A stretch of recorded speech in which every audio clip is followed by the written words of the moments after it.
pokoknya gue udah tahu nih mindset gue ngambil ini adalah gue kepengen cari duit, maksudnya gue pengen coba cari penghasilan, cari kesibukan biar gue gak gila. Gue sendiri gak bisa nolong diri gue sendiri gitu. Tes ngejual. Apa koleksi tas. Udah bye-bye. Gak ada gengsi tuh, lo gak ada gengsi gue jual-jual ini? Enggak. Orang aku iklan-iklanin di Instagram gue.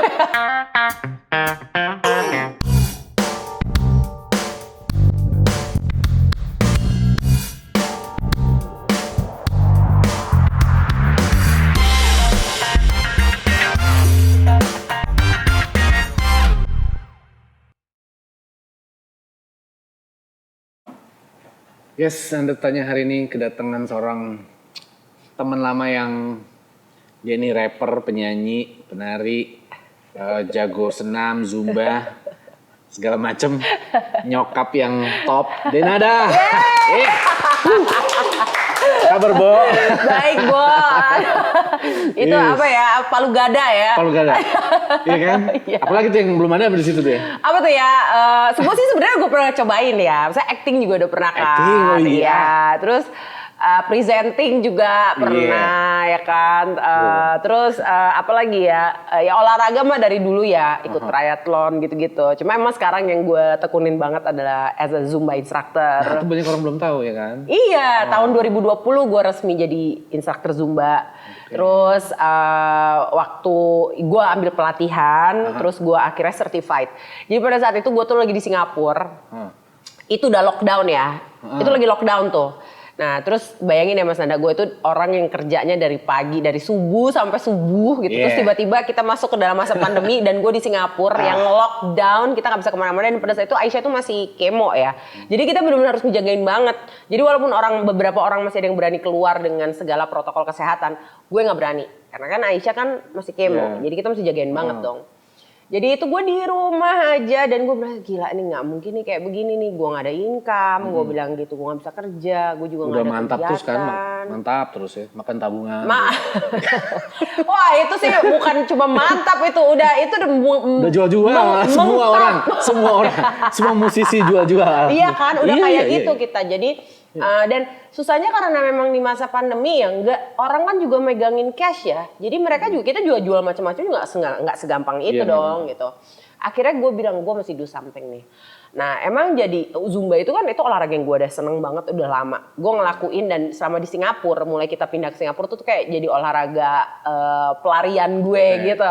Tiap kali gue kayak lagi down atau gue lagi bete atau gue lagi kayak khawatir atau gue lagi sedih, to lift me up itu gue selalu ke kelas Zumba yang kebetulan tempatnya deket dari tempat kita tinggal gitu. Terus akhirnya di situ gue mulai kepikiran, ini sebelum pandemi nih gue pikir, lucu juga kalau gue ngambil ini ya instruktur gitu ya. Tapi nggak pernah gue benar-benar pikirin. Tapi itu masuk pandemi, terus gue bilang, gila ini gue mesti ngapain. Akhirnya gue ngeliat, orang-orang banyak yang buka kelas Zumba online nih, virtual nih. Wah gue bilang ini, gue cari deh, akhirnya gue cari gimana cara bisa jadi instruktur Zumba. Dapat, gue ambil pelatihannya online, gue certified. Dan setelah gue certified, itu benar-benar hari itu certified, minggu depannya gue udah mulai ngajar. Gokil. Jadi gue cari pokoknya gimana caranya, pokoknya gue udah tahu nih mindset gue ngambil ini adalah gue kepengen cari duit. Maksudnya gue pengen coba cari penghasilan, cari kesibukan biar gue gak gila. Ya udah akhirnya minggu depannya gue mulai ngajar, dibantuin sama temen gue. Dan nggak berapa lama setelah itu rupanya Zumba Home Office tuh yang di Amerika mereka notice tuh kalau gue jadi instruktur juga kan gitu.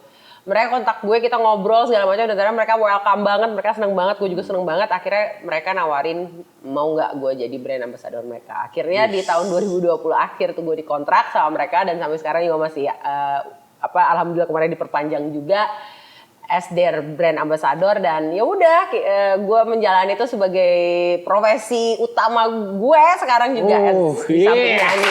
Gokil.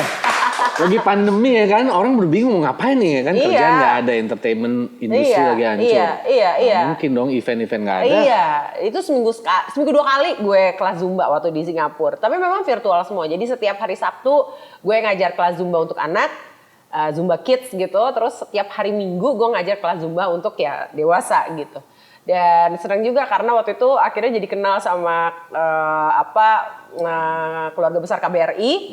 Dipanggil ngajar ke KBRI gitu. Akhirnya Zumba di KBRI di Singapura. Seneng banget. Menurut gue gini loh, gue tuh merasa gue banyak ketolong di Zumba itu gitu. Ketolongnya tuh pertama bukan cuma sebagai materi, mengetahui dan menyadari bahwa oke, gue dapat income walaupun ya income-nya bukan yang wah jumlahnya, cuma kan untuk orang yang selama ini bekerja tiba-tiba nggak bisa bekerja dan tahu bisa dapat income dari suatu hal yang baru yang dia lakonin yang kebetulan hal ini dia passionate banget, itu kan something juga gitu buat gue. Melakukan itu dengan senang juga, bisa sehat juga bonusnya kan. Exactly, dan olahraga. Itu mentally itu secara mental nolong gue banget sih gitu. Orang pada stuck kan bingung mau ngapain. Bingung lah. Stres berat kan. Stres banget, gila itu gue pada saat itu, aduh itu udah sampai semua orang gue teleponin, gue bilang please ya gue kalau bisa ada kerjaan apapun online virtual yang gue bisa bikin, please let me know, gue bilang gitu. Gue ini deh pokoknya gue siap, pokoknya gue kayak yang gue kasih lo harga yang super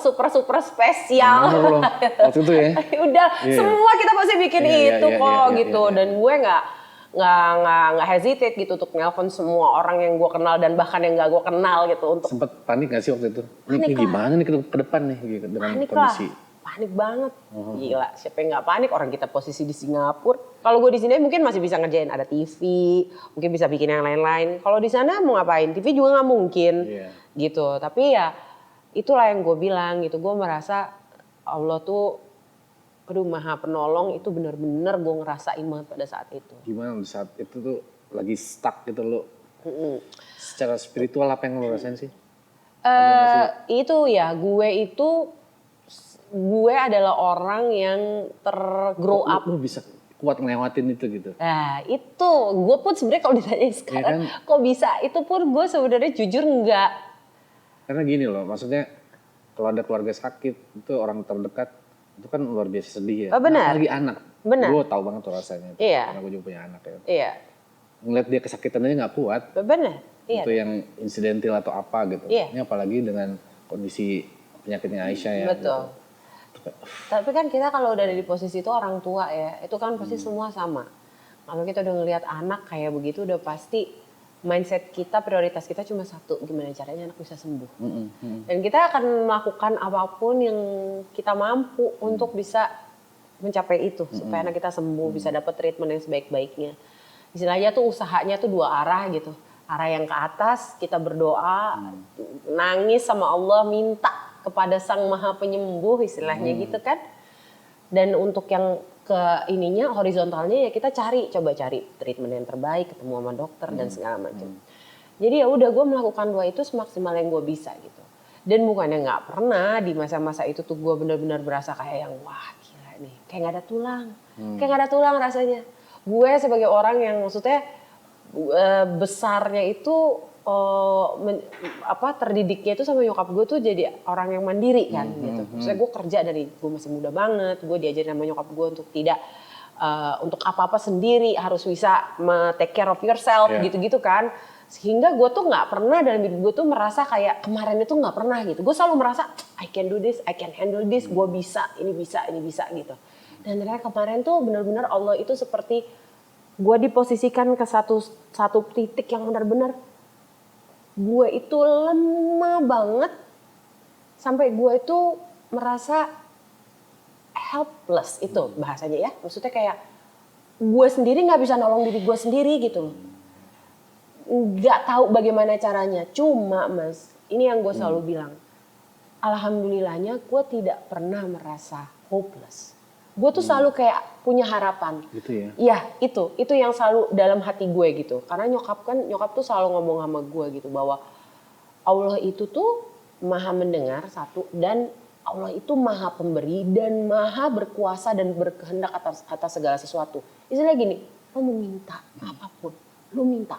Hal yang menurut lo pun kayaknya nggak mungkin, lo boleh minta dan itu bisa saja terjadi, bisa saja diberikan gitu. Jadi terserah Allah, jadi apapun itu lo minta. Nah, gue tuh selalu punya pengharapan di situ gitu.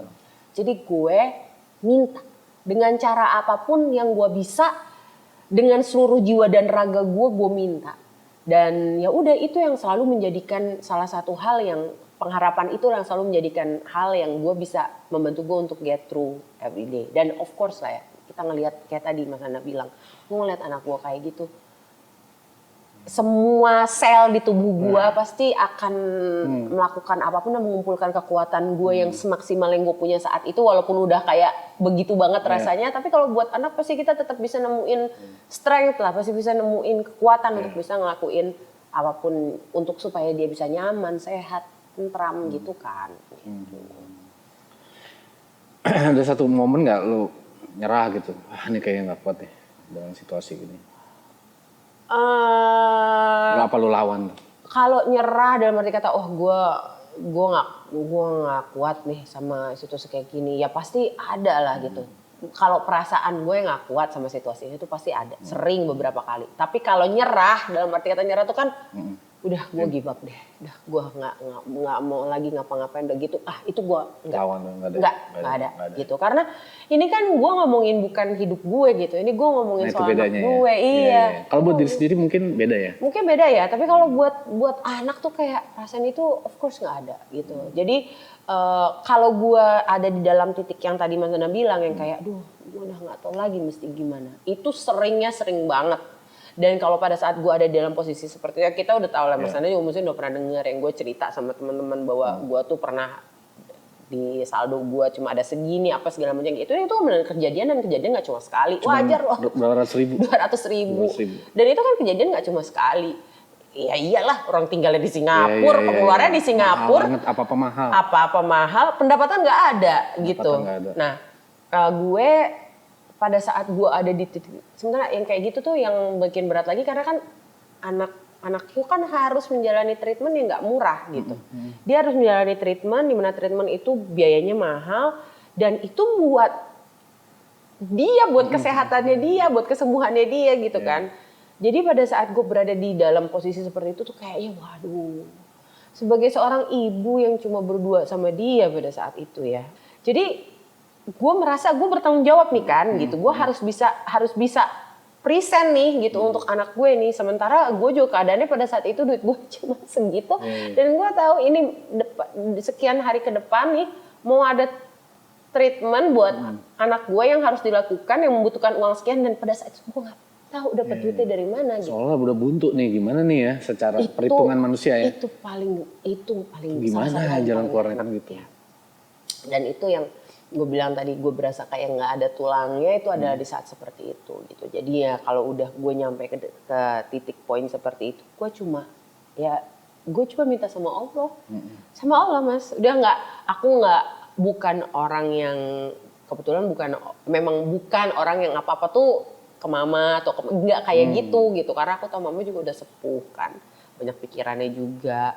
Jadi udah aku nggak mau ngerepotin dia juga. Jadi aku minta ke yang lebih lagi lah di atas semua orang yang bisa aku mintakan tolong di kepalaku. Siapa sih yang paling topnya, yang paling jagoannya istilahnya gitu kan, cuma Allah gitu. Jadi aku minta ke Allah, aku ngadu sama Allah. Ini juga nyokap yang ngajarin dulu, pokoknya apa-apa ngomong sama Allah, curhat sama Allah, sampaikan kepada Allah gitu. Dan gue tuh selalu percaya, nyokap selalu ngajarin, gue tuh selalu percaya di saat gue tuh memanggil dan memohon pertolongannya Allah gitu. Di ibadah gue gitu, khususnya kayak di sujud gue gitu. Gue tuh selalu percaya dalam hati gue pada saat gue sujud dan pada saat ya Allah, gue tuh percaya Allah tuh ngelihat gue gitu. Dan gue tuh selalu meyakini itu dalam hati gue gitu. Jadi selalu momen itu yang gue pakai untuk untuk curhat, untuk cerita, untuk nangis, untuk teriak, untuk apapun deh. Tapi pokoknya berkeluh kesah gue ya gue tumpahkan pada saat itu. Dan dalam hati gue dengan seluruh kesadaran gue tahu pada saat itu Allah lagi ngelihat gue dan lagi dengerin. Dengan kesadaran juga ya. Iya. Kan orang kan kadang pas lagi doa kan dia baru ngerasa perlu Tuhan. Gitu. Betul. Lu dalam kesadaran, dalam berdoa pun. Iya. Selalu kayak kayak sahabat gitu, kayak tempat ngadu apa. Iya, pokoknya gue merasa bahwa gue sedang menyerahkan, ini gue sedang ada di satu situasi yang gue udah nggak tahu lagi mesti bagaimana. Gue tidak punya kemampuan, nggak punya kuasa lagi buat bisa melalui ini. tapi gue butuh, gue harus bisa melalui ini gitu. Jadi gue tahu gue menyerahkan ini. Jadi menyerahnya itu bukan seperti udah gue nggak mau bikin apa-apa, enggak. Menyerahnya itu adalah gue serahin sama Allah. Gue cuma ngomong, ya Allah, aku udah nggak tahu lagi mesti bagaimana. Aku bilang hamba, gue selalu memanggil nama gue itu dengan hamba kalau di depan aku. Jadi hamba tuh udah nggak tahu lagi mesti bagaimana. Hamba sudah tidak punya lagi, hamba nggak punya kekuatan apapun lagi untuk bisa melakukan ini. Hamba kesulitan, hamba ketakutan. Hamba mohon tolong hamba. Begitu aja gitu. Jadi itulah saat gue merasa yang tadi dibilang menyerah, itu bukan menyerah dalam arti kata gue give up. Gue nggak mau lagi bikin apapun, enggak. Tapi gue menyerah itu adalah gue menyerahkan ini kepada Allah gitu, karena gue sebagai manusia nggak punya lagi kekuatan untuk bisa bikin apapun gitu. Dan biasanya ada jawaban. Aduh, itulah, masya Allah ya, yang namanya, ya itu tadi yang gampang itu tadi berapa hari lagi nih? Iya. Mau ada. Ini tinggal berapa hari lagi ke depan ini mau nih? Mau ada nih, cek treatment saldo. nih, gitu. Itu Mas Nanda, masya Allah, memang ya Allah tuh maha dari segala maha. Ada aja. Nggak tahu gimana caranya tapi ada aja.